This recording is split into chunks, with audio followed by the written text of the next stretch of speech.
So as you've probably heard by now, Arnab Goswami, the founder and editor-in-chief of Republic TV, has been arrested by the Maharashtra police in the early hours of Wednesday, 4th November, in connection with an abetment of suicide case from 2018. Now, what exactly is this case about? Why has Arnab been arrested now, given this case is from 2018? And what exactly is required to prove a case of abetment of suicide? That's what we're going to sort of take you through in this video today. So let's start with the case itself. In May 2018, Anvay Naik, an interior designer and architect, was found dead in his home in Alibag, which is in the Raigad district of Maharashtra, along with his mother, Kumud Naik. Now, the suicide note was found with Anvay Naik's body, in which he had claimed that he and his mother had both had to do this because of the acute financial distress they were in, which had come about because their design company called Concord Design Private Limited had not been paid huge sums of money by clients, and they named three of them specifically. Now, these three were Arnab Goswami's Republic TV, the parent company, ARG outlier of them, as well as two other people. There's Nitesh Sarda from Smartworks and Feroz Sheikh from iCast X and Sky Media. Now, Arnab Goswami owed them, it seems, rupees 83 lakhs. And that was sort of a huge sum of money here. The failure to, pay this, and the 55 lakhs from one of the others and 4 crores from the other, had meant that they were in deep trouble with people they'd taken loans from contractors. And so they've been forced to take this drastic step. So that's what was in the suicide note. The local police conducted a bit of an investigation. They started looking into it as they're required to do by law. Anvay Naik's wife, Akshata Nayak, filed a complaint, and an FIR was registered, which noted these things within the suicide note, and specifically named Arnab Goswami as someone who was being accused as having abetted the suicide of Anvay Naik. Now, that's the sort of background to this case itself. What's interesting to see is that from May 2018 onwards, there was an investigation, but in April 2019, the local police filed a summary report asking to close the case, and this was accepted by the judicial magistrate on 16th April 2019. Now, that meant that the case was kind of closed and done and dusted. But if you remember now, this is in the time of the previous Maharashtra government. This was the Shiv Sena BJP government headed by Devendra Fadnavis.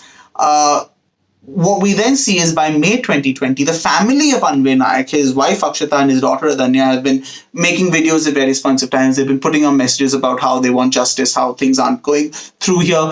And they, by May 2020, have managed to reach out to the current Maharashtra government, which is the Shiv Sena, NCP, Congress combined. And Home Minister Anil Deshmukh, in May 2020, agreed to reopen the investigation, give it over to the CID.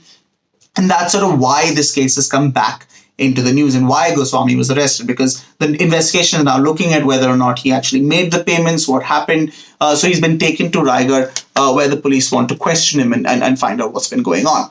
Now, in the meanwhile, Republic has put out a statement. Arnab has previously also denied these allegations. The Republic statement, which was put out on Wednesday, 4th November, builds up on what's already been said by them. They said that 90% of all the dues were all paid as required by the contract to Anvay Naik and his company Concord Design. The remaining balance was supposed to be paid after the completion of further works. Because that hadn't happened, they had not paid that 10%. But they said even that 10% they were willing to pay to the family, to Akshata and Adanya Naik, but they had not responded to their suggestions of a settlement. They say they have correspondence to prove this, and that's obviously something which is going to be important in the investigation going forward.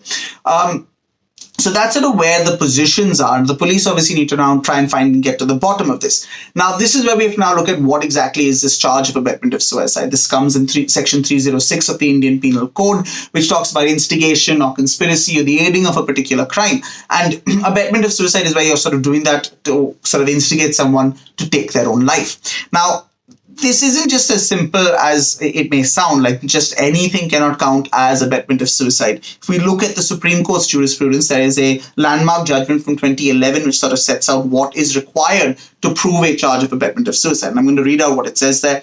It says, the intention of the legislature and the ratio of the cases decided by this court are clear that in order to convict a person under section 306 IPC, there has to be a clear mens rea to commit the offense. It also requires an active act or direct act which led the deceased to commit suicide, seeing no option, and this act must have been intended to push the deceased into such a position that he or she committed suicide. So quite a strong intent requirement here, a requirement that has to be a direct act taken. So it's not exactly something that's going to be easy for the Maharashtra police to prove.